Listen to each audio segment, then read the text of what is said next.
वनकम वंदना स्वागत है नमस्ते सत श्रीकाल अस्सलाम वालेकुम। हेलो दोस्तों, मैं आपकी प्रिय दोस्त प्रियंका सभी का स्वागत करती हूँ टाइम्स ऑफ यूपीएससी के चैनल पे। आज डेट है 27 ऑफ जनवरी। देखिए कल 26 ऑफ जनवरी था, तो ऑब्वियसली न्यूज़पेपर जो है 26 को पब्लिश नहीं होता, तो मंडे को न्यूज़पेपर नहीं आता है इंडियन एक्सप्रेस का।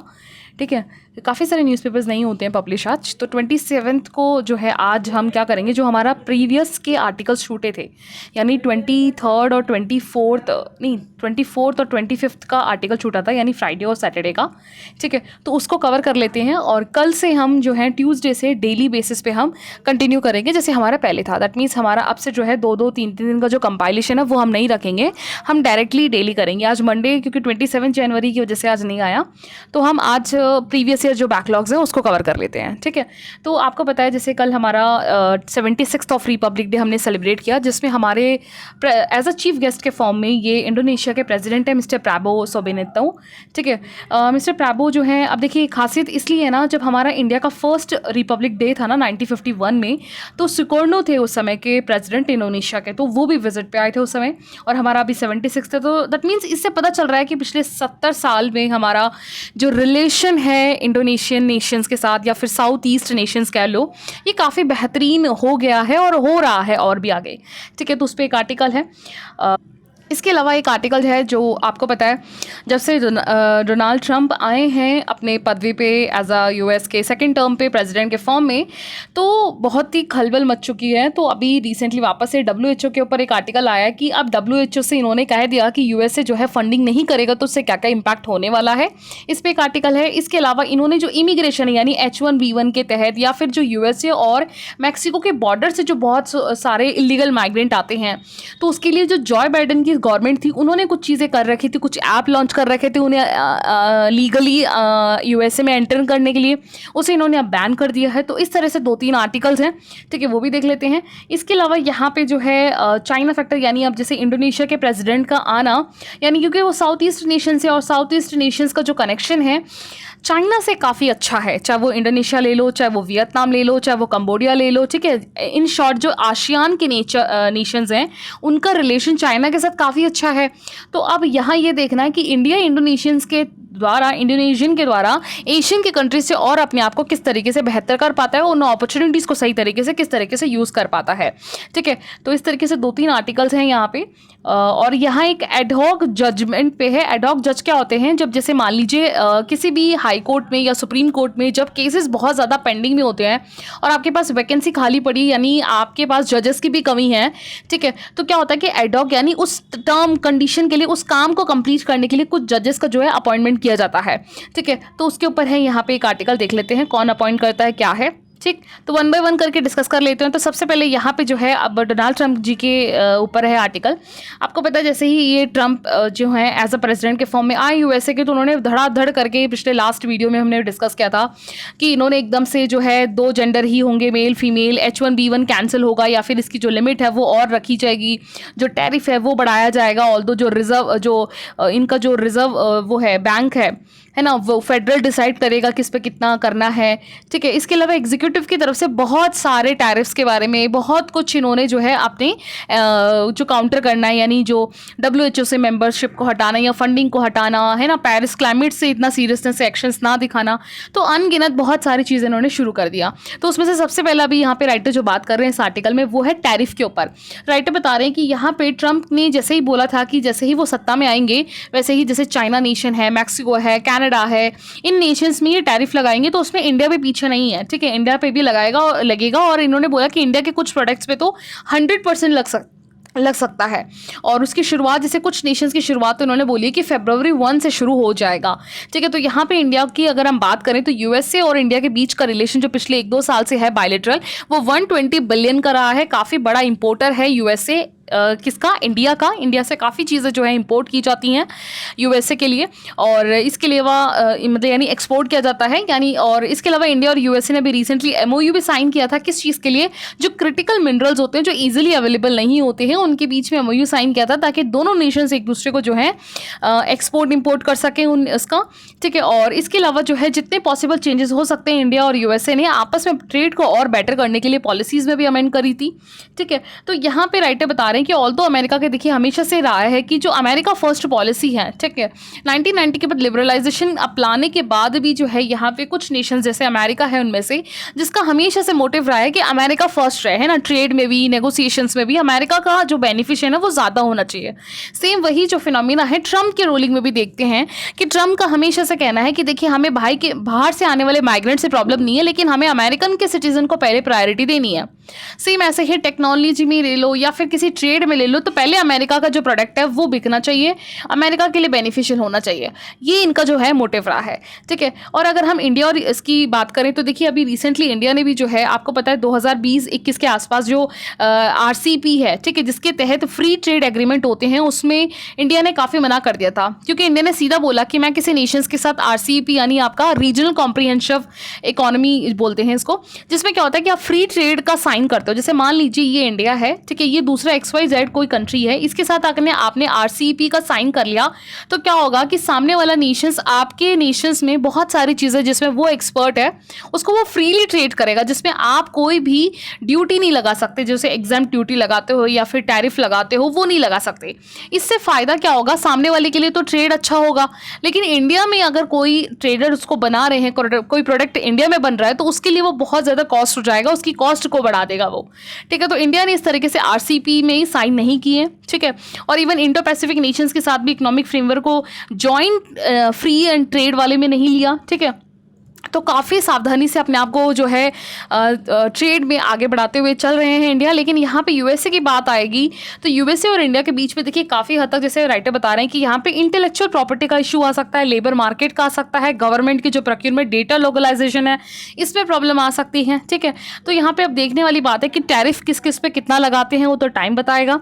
और ऑल्दो देखिए यहाँ पे यूरोपियन यूनियन और UK का ट्रेड भी पिछड़ा नहीं है, पीछे नहीं है, इन पर भी लगने वाला है, ठीक है। तो यहाँ पे अब देखते हैं कि गवर्नमेंट के द्वारा भी क्या एक्शन होता है। और यहाँ पे लेकिन राइटर बता रहे हैं कि हमें टाइम रहते हुए अगर थोड़ा सा रिफॉर्म अगर हम अपनी तरफ से कर ले तो शायद उन टैरिफ से हम बच सकते हैं, या फिर उससे जो होने वाला नुकसान है उससे हमें थोड़ा रिलीफ मिल सकता है, ठीक है।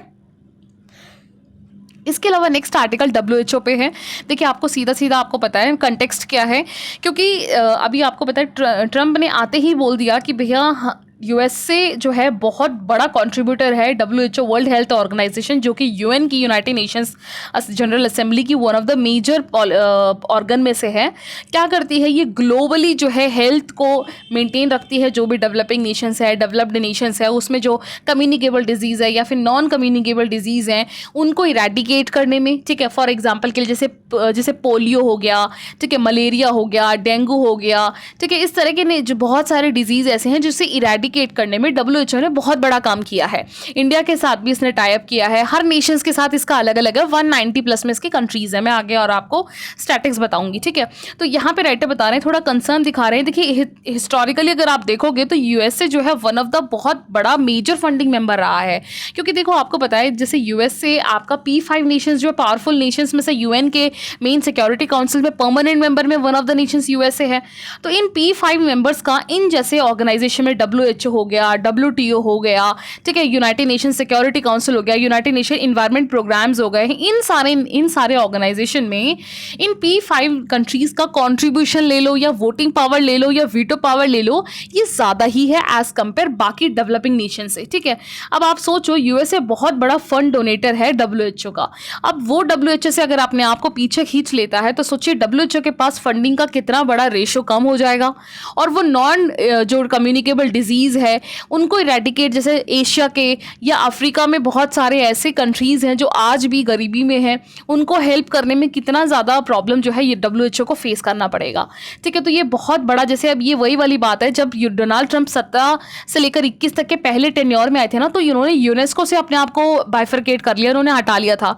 सेम इन्होंने पेरिस क्लाइमेट से हटा लिया। तो सोचिए पेरिस क्लाइमेट का तो बहुत बड़ा कॉन्ट्रीब्यूशन है, जो डेवलपिंग नेशंस हैं उन्हें आपको 100 बिलियन रुपीज़ देने हैं, 100 बिलियंस देने हैं हर साल, है ना। वहीं से USA ने बोल दिया था, और USA ने ये भी बोला था, ट्रम्प ने ही बोला कि ये जो क्लाइमेट चेंज का जो ये है ये सब ड्रामा है, ये फेक है। सोचिए ये है ना, बहुत ही अजीब है ये बात, है ना। इससे साफ पता चलता है कि जो डेवलप्ड नेशंस है अपनी रिस्पॉन्सिबिलिटी, अपनी अकाउंटेबिलिटी से कितना ज़्यादा अपने आप को पीछे खींच लेते हैं, ठीक है। तो इसी पे यहाँ पे राइटर जो है थोड़ी सी कंसर्न रेज कर रहे हैं, और ये है भी बहुत जेन्यून है।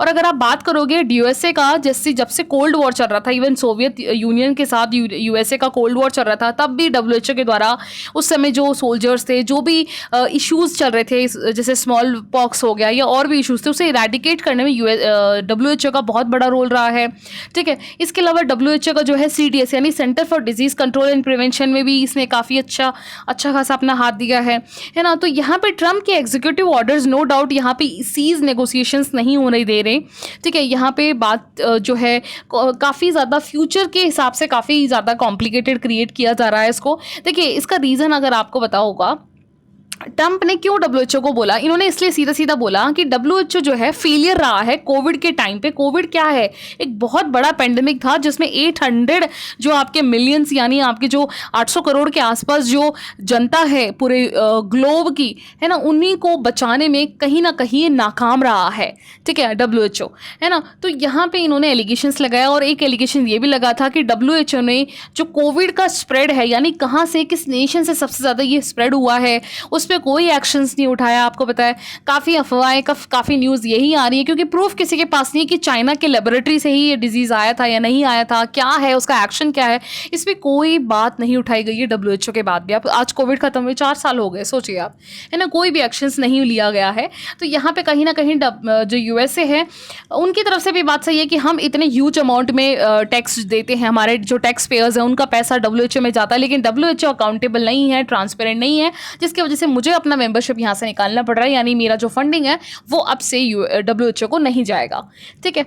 तो यहाँ पे काम करने की ज़रूरत है डब्ल्यूएचओ को, अपने रिफॉर्म्स को करने की ज़रूरत है, क्योंकि कोविड पेंडेमिक में जो चीज़ें एड्रेस होनी थी उन्हें नहीं किया गया है, ठीक है। तो यहाँ पे ये एक बेसिक आर्टिकल था, तो मैं इसका एक बार आपको स्टैटिक दिखा देती हूँ, क्वेश्चन आ सकता है एग्जाम में।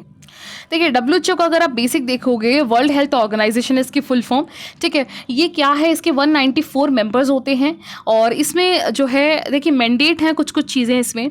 वर्ल्ड हेल्थ असेंबली जो है इसमें हाईएस्ट डिसीजन मेकिंग बॉडी होती है, इसमें सारे मेंबर्स के स्टेट्स मेंबर्स होते हैं इसमें। इसके अलावा इसके सेक्रेटरी के द्वारा जो है कोई भी पॉलिसी या प्रोग्राम्स जो है इसको अप्रूव किया जाता है, और डायरेक्टर जनरल में जो है डायरेक्टर जनरल जो है हेड करता है डब्ल्यूएचओ के जितने भी सीनियर मैनेजमेंट टीम्स वगैरह। और इसके रीजनल ऑफिस की बात करोगे तो 6 रीजनल ऑफिसेज हैं इसके, ठीक है। इसमें जैसे कि अगर आप देखोगे अफ्रीका है, इसके अलावा यूरोप है, ईस्टर्न मेडिटेरियन है, वेस्टर्न पैसिफिक है, ठीक है। यहाँ पे खुद के अपने एक एक रीजनल ऑफिसेज भी हैं। मीटिंग इनकी हर साल एनुअली होती है, याद रखिएगा। इसमें फंडिंग 2 मेन सोर्सेज के बेसिस पे होता है। एक तो there is a due countries pay in order to be a member of organisation, जैसे मेनली कुछ कंट्रीज ऐसी हैं जिन्हें असेस्ड कॉन्ट्रीब्यूशन देना ही देना है, जिसमें से यूएसए कंट्री आता है, यूरोपियन यूनियंस के आते हैं, ठीक है।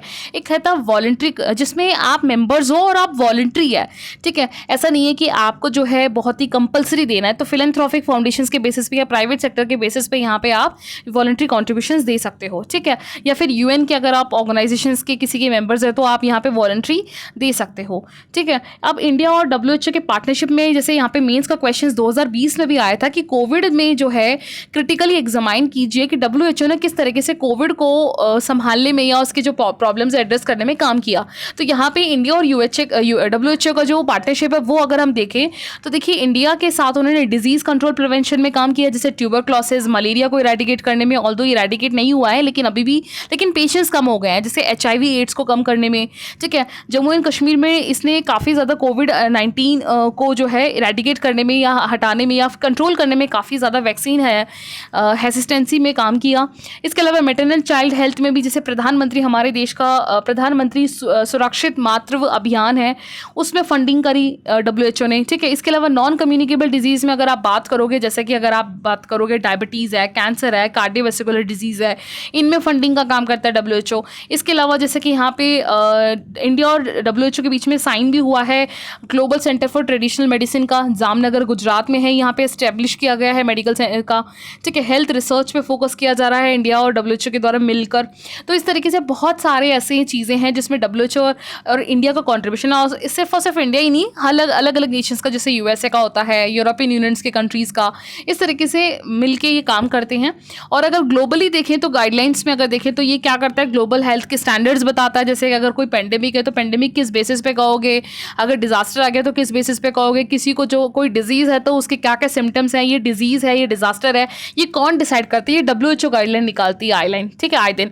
तो जैसे monitoring assessing global health trends हो गया, कोऑर्डिनेट करना हेल्थ रिस्पॉन्स के लिए, बिल्डिंग हेल्थ सिस्टम बनाना, ठीक है, तो रिसर्च एंड डेवलपमेंट करना, ये सारा काम जो है WHO करता है। और इसके अलावा इसने और क्या क्या काम किए हैं ग्लोबली अगर आप देखोगे तो 1980 में स्मॉल पॉक्स को इरेडिकेट करने में काम किया, पोलियो को 99% रिडक्शन में काम किया, मलेरिया, ट्यूबरक्लोसिस, HIV, एड्स, इन सबको जो है एविडेंस बेस्ड स्ट्रैटेजी में इंटरवेंशन करके इसे कंट्रोल करने में काफ़ी हद तक काम किया है WHO ने वर्ल्ड लेवल पे, ठीक है। न्यूट्रिशन इंप्रूवमेंट में काम किया है। और अभी रिसेंटली जो है 2013 से 20 में जो है मेंटल हेल्थ एक्शंस पे भी काफ़ी ज़्यादा हद तक WHO ने काम किया है, ठीक है। तो ये बहुत सारी चीज़ें हैं, प्री और मेंस के हिसाब से दोनों में ही जो है क्वेश्चंस पूछा जा सकता है और पूछा गया भी है, ठीक है। तो आगे चलते हैं। तो यहाँ पे नेक्स्ट आर्टिकल है हेडॉक जजेस पे। देखिए आपको पता है, बेसिक मैंने आपको बताया जैसे कि क्या होता है, अभी लास्ट वीक सुप्रीम कोर्ट ने ट्यूसडे को बोला कि जैसे अगर केसेस पेंडिंग हैं, ठीक है, हाई कोर्ट पे, तो बहुत सारे हाई कोर्ट पे ऐसे हैं स्पेशली क्रिमिनल केसेस पेंडिंग भी होते हैं। और आपकी केसेस पेंडिंग में इसलिए हैं क्योंकि आपके पास जजेस नहीं हैं, जजेस कम हैं वैकेंसी में, ठीक है, जो पोस्ट है। तो उसमें क्या करते हैं, जो रिटायर्ड जज होते हैं ना हाई कोर्ट के, ठीक है, तो वहाँ पे उन्हों को वापस जो है इन एडहॉक यानी जो क्रिमिनल केसेस बचे हुए हैं या फिर सिविल केसेस भी ले लो, जो भी पेंडिंग केसेस हैं, उन्हें रिजॉल्व करने के लिए जो उस पर्टिकुलर टाइम तक जिन जजेस को अपॉइंट किया जाता है ना, उन्हें एडहॉक कहते हैं, यानी बचे हुए काम को कंप्लीट करने के लिए, ठीक है। तो ये आर्टिकल 224A के अंदर में बताया गया है, ठीक है। ऑल्दो ये कॉन्स्टिट्यूशन में तो मेंशन नहीं है, लेकिन कॉन्स्टिट्यूशन अलाउ करता है और ये अमेंडमेंट करके है 224A के साथ, है ना। इसको मेंशन किया गया है मेनली आपका जो 1998 मेमोरेंडम ऑफ प्रोसीजर्स जो है, ठीक है, उसमें ये चीज़ पूरी बताई गई है कि किस तरीके से हाई कोर्ट में जजेस को अपॉइंट किया जा सकता है एज अ हेडॉक में, ठीक है। तो यहाँ पे होता क्या है, देखिए बेसिकली क्या होता है कि आर्टिकल 2024 जो है ये अपॉइंट करता है हाई कोर्ट के जो जजेस है जो रिटायर हो चुके हैं या फिर सिटिंग जो जजेस होते हैं, उन्हें जो है एज अ हेडॉक के फॉर्म में काम करने के लिए। इसके लिए प्रोसीजर्स क्या होते हैं, पहली बात तो जो चीफ मिनिस्टर होते हैं किसी भी स्टेट के, हाई कोर्ट के जजेस होते हैं इसमें, है ना। तो चीफ मिनिस्टर के द्वारा क्या होता है कि लिस्ट दी जाती है कि भैया ये लिस्ट है, इन जजेस को आप जो है एज अ हेडॉक के लिए अपॉइंट कर सकते हो। तो ये लिस्ट जो है आपके पास ये जाती है सबसे पहले जो है प्राइम मिनिस्टर के पास जाती है, ये ministry of council, law minister के बाद सबसे पहले चीफ मिनिस्टर से ये जाता है, लॉ मिनिस्टर के बाद लॉ मिनिस्टर के द्वारा जो है ये प्राइम मिनिस्टर को दिया जाता है, प्राइम मिनिस्टर से ये जो है प्रेसिडेंट के पास जाता है, ठीक है। तो प्रेसिडेंट के बाद जो है इनको अपॉइंट किया जाता है, ठीक है। फाइनल जो अपॉइंट करने वाले हैं वो प्रेसिडेंट ही होते हैं, ठीक है। लेकिन ऑल्दो यहाँ पे इस पे एक इशू उठा था 2021 में कि इसमें सुप्रीम कोर्ट ने लोक प्रहारी through it's general secretary NS Shukla IAS retired versus union of India के केस में सुप्रीम कोर्ट ने ये बोला कि भैया जो एडहॉक में जो लिस्ट है ये गवर्नमेंट देती है, यानी स्टेट की गवर्नमेंट देती है, यानी चीफ मिनिस्टर के द्वारा, और चीफ मिनिस्टर यानी मिनिस्टर ऑफ काउंसिल्स के द्वारा दिया जाता है। तो यहाँ पे इन्होंने बोला कि आप इसको है ना, जो आपका अब वो है क्या बोलते हैं कॉलेजियम सिस्टम है, जिसमें यानी जो जुडिशरी है वो भी लिस्ट रेकमेंड करती है, वो वाला यहाँ पे मेथड अप्लाई करना चाहिए, ना कि रेदर देन कि सिर्फ और सिर्फ स्टेट गवर्नमेंट ही यहाँ पे लिस्ट प्रोवाइड करवाए, ठीक है। तो इस चीज़ पे यहाँ पे क्वेश्चन उठाया गया था।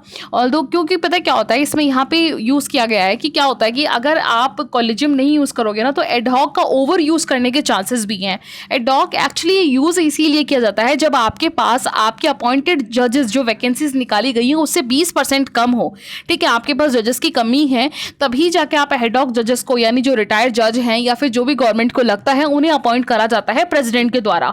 लेकिन यहाँ पे ओवर यूज़ करने का या फिर इसका जैसे अपने फॉर्मल यानी कोई क्रिमिनल केस है, मान लीजिए कोई भी स्टेट गवर्नमेंट है, ठीक है, उसको पता है कि उनके जो उनके प्रो में या उनके सपोर्ट में कुछ क्रिमिनल केसेस हैं उन्हीं के MPs के, तो वो एडहॉक जजेस के द्वारा उसका मिसयूज भी तो करवा सकते हैं ना, उस केसेस को रफा दफा करवा सकते हैं, ठीक है, समझ रहे हो। तो इस चीज़ के लिए यहाँ पे इस चीज़ को बोला गया था कि इसको बहुत कंट्रोल वे में यहाँ पे यूज़ करना चाहिए, ना कि ऐसा है कि नॉर्मली आप यूज़ कर रहे हो, इस पर कंडीशंस लगाई गई, ठीक है।